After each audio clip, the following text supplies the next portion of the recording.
Hello everyone, this is doctor Dimple. क्या आप ये जानते हो कि पेन किलर मेडिसिन जिसे आप पेन की रिलीफ के लिए लेते हो वो कैसे साइलेंटली आपकी किडनी को, आपके हार्ट को डैमेज कर रही है, जिसकी वजह से हमें हार्ट फेलियर, किडनी फेलियर और पेप्टिक अल्सर जैसी बीमारियां हो रही है। तो इस वीडियो में हम बात करने वाले हैं danger side effect of pain killers. तो सबसे पहली पेन किलर है NSAID यानी कि non steroidal anti inflammatory drugs, जिसमें होता है आइबुप्रोफेन, नेप्रोक्सेन, एस्पिरिन। अगर NSAID ड्रग्स को आप रेगुलरली यूज़ करते हो तो आपको हार्ट अटैक एंड स्ट्रोक का रिस्क बढ़ जाता है। और साइंटिफिक स्टडी ने भी ये प्रूव किया है कि अगर रेगुलरली यूज़ किया जाए NSAID ड्रग्स यानी कि non steroidal anti inflammatory drugs को रेगुलरली यूज़ किया जाए तो हार्ट अटैक एंड स्ट्रोक का रिस्क बढ़ जाता है। स्ट्रोक यानी कि क्लोटिंग इन ब्रेन और हार्ट अटैक यानी क्लोटिंग इन हार्ट।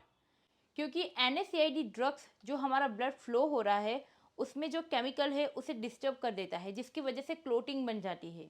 अगर इस ड्रग को रेगुलरली लिया जाए तो स्टमक की जो इनर लाइनिंग है उसे वो डैमेज कर देती है और जिसकी वजह से हमें इंटरनल ब्लीडिंग भी हो सकती है या फिर अल्सर भी हो सकता है। एंड NSAID ड्रग्स हमारी किडनी तक जो ब्लड पहुंच रहा है उसे रिड्यूस कर देता है, जिसकी वजह से हमारी किडनी फेल भी हो सकती है। So what's the our golden rule? So our golden rule is never use NSAID drugs more than 10 days. And the next one is the gabapentin and pregabalin.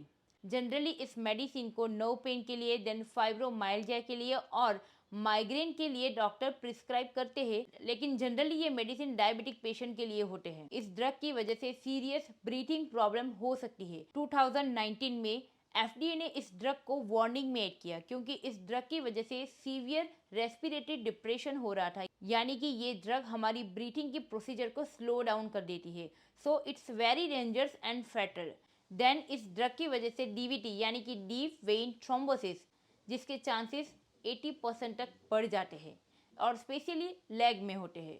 Then इस ड्रग की वजह से जो thrombosis है उसका जो क्लोटिंग है वो ब्रेक होके लंग तक पहुंच जाता है, जिसे हम बोलेंगे पल्मोनरी एम्बोलिज्म। तो इस ड्रग की वजह से पल्मोनरी एम्बोलिज्म भी हो सकता है, तो इंटेंसली आपको किल भी कर सकता है ये drug. And the next drug is a paracetamol यानी कि एसिटामिनोफेन।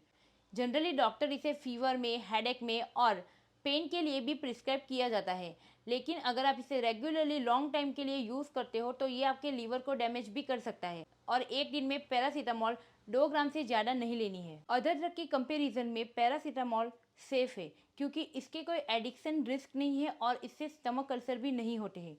लेकिन अगर आप रेगुलरली इसे लॉन्ग टाइम तक लेते हो तो आपको लीवर के रिस्क बढ़ जाते हैं। And the next one is a topical cream और पेन रिलीफ पैच। जब भी आप पेन किलर लेते हो, जैसे कि आपको नी पेन हो रहा है और आपने पेन किलर ली, तो पेन किलर डायरेक्टली नी पे तो नहीं जाएगा, वो एंटायर बॉडी स्ट्रीम में ट्रैवल करेगा, जैसे हैंड, शोल्डर, देन हमारे इंटरनल ऑर्गन जैसे कि लीवर, किडनी पर भी उसके साइड इफेक्ट होंगे। मतलब जिस पार्ट में कोई पेन नहीं है, जिसको नीड्स नहीं है, वहाँ पर भी वो जाएगा, एक्ट करेगा, जिसकी वजह से उसके साइड इफेक्ट लीवर में, किडनी में, हार्ट में भी देखने को मिलेंगे। मतलब जिस बॉडी पार्ट्स को नीड्स नहीं है वहाँ पर भी वो जाता है और अफेक्ट करता है। इसकी वजह से इसके साइड इफेक्ट लीवर में, किडनी में, हार्ट में भी होते हैं। तो इस केस में आपको टॉपिकल क्रीम यूज़ करना चाहिए क्योंकि टॉपिकल क्रीम वो पेनफुल एरिया पे ही वर्क करेगी, एंटायर बॉडी में नहीं। तो आइए जानते हैं ये टॉपिकल क्रीम कौन सी है। जैसे कि डाइक्लोफिनाक और कैप्सिकिन जो पेनफुल एरिया को ही टारगेट करती है।